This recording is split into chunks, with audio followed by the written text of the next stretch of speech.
गुजरात मेहसाना के पास छोटा सा कस्बा वडनगर।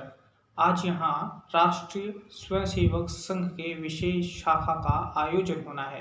बाल स्वयंसेवकों को संघ के प्रति निष्ठा की शपथ दिलाई जानी है और इसी शपथ सम्मेलन में पहली पंक्ति में दूसरे नंबर पर खड़ा है एक 8 साल का लड़का जिसका नाम है नरेंद्र दामोदर दास मोदी। नमस्कार दोस्तों, मैं पवन हूं और आज आपको सुनाऊंगा किस्सा नरेंद्र मोदी का। साल 1958 नरेंद्र मोदी के आरएसएस से जुड़ाव का साल। 6 भाई बहनों में तीसरे नंबर के नरेंद्र पिता दामोदर दास मोदी वडनगर स्टेशन के बाहर छोटी सी चाय की दुकान चलाते। नरेंद्र को जब समय मिलता तो वो पिता की सहायता करते।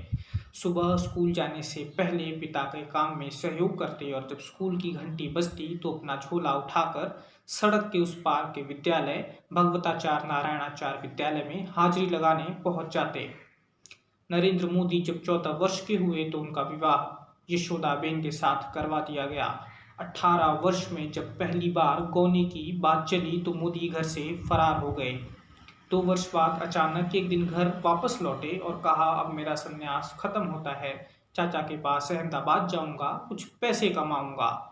मोदी के वापस आते ही उनकी मां हीराबेन ने जो पहला काम किया वो था पासी के गांव ब्राह्मणवाड़ा के चिमन भाई तक संदेशा भिजवाने का, मोदी और यशोदाबेन के गौने का संदेशा।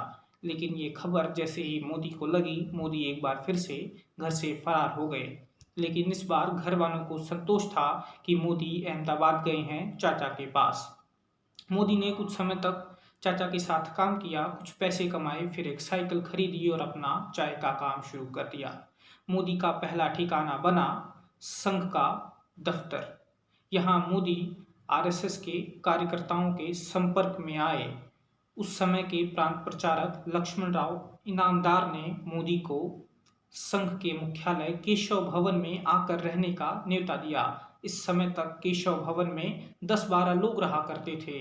मोदी को इनके लिए चाय नाश्ता, केशव भवन की साफ सफाई, अपने और इनामदार साहब के कपड़े धोने की जिम्मेदारी दी गई।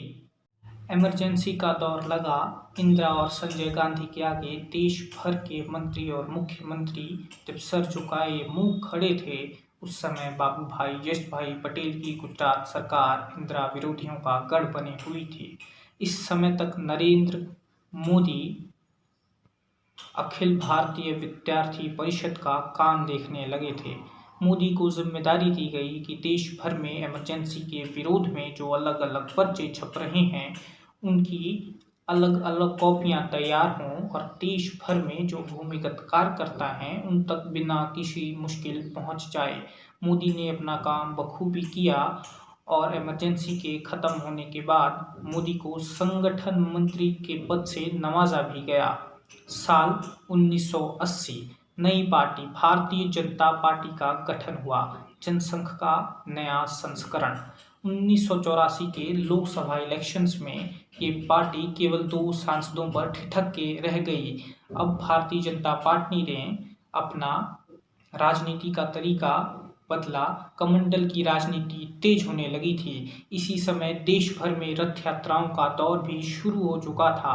नरेंद्र मोदी को इन यात्राओं का संयोजक बनाया गया। साल 1992 एक और रथ यात्रा निकलती है जो कन्याकुमारी से कश्मीर तक जानी थी। 16 राज्यों से होकर गुजरनी थी ये रथ यात्रा और इसका अंत 26 जनवरी 1992 को श्रीनगर के लाल चौक पर तिरंगा फहराने से होना था। इसकी अगुवाई खुद मुरली मनोहर जोशी कर रहे थे।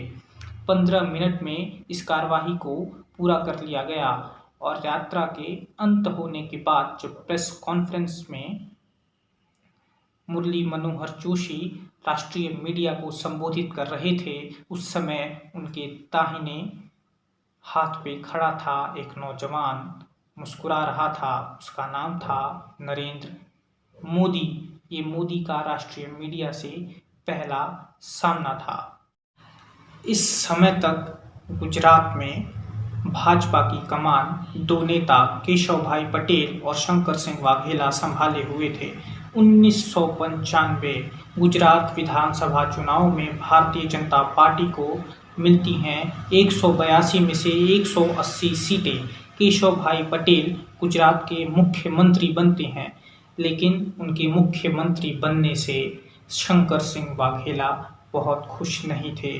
उन्हें लगता था कि उनका दावा ज़्यादा मजबूत है और दोनों के बीच रार सरकार बनते ही पैदा हो गई थी। लोग बताते हैं कि इस रार के पैदा होने में नरेंद्र मोदी का भी बड़ा हाथ था और इस बात का एहसास दोनों नेताओं को भी हो चुका। 1996 खजुराहो कांड हो जाता है। अभी सरकार बने 1 साल का समय भी नहीं बीता था कि शंकर सिंह वाघेला विद्रोह का स्वर छेड़ देते हैं।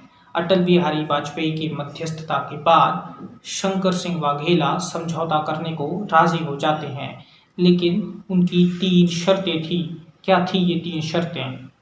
पहला, केशव भाई पटेल को मुख्यमंत्री के पद से हटाया जाए। दूसरा, उनके साथी 6 विधायकों को कैबिनेट मंत्री बनाया जाए। और तीसरा, नरेंद्र मोदी को गुजरात से बाहर भेजा जाए। नरेंद्र मोदी को गुजरात से बाहर भेजने में उनके विरोधी केशव भाई पटेल भी सहमत थे। नरेंद्र मोदी की महत्वाकांक्षाओं से वाकिफ लोग नहीं चाहते थे कि नरेंद्र भाई का कद गुजरात की राजनीति में मजबूत हो और नरेंद्र मोदी को बड़ी जिम्मेदारी के साथ भारतीय जनता पार्टी का राष्ट्रीय महासचिव बनाकर दिल्ली केंद्र में भेज दिया जाता है। लेकिन मोदी जानते थे कि वह यह सियासी लड़ाई हार गए हैं।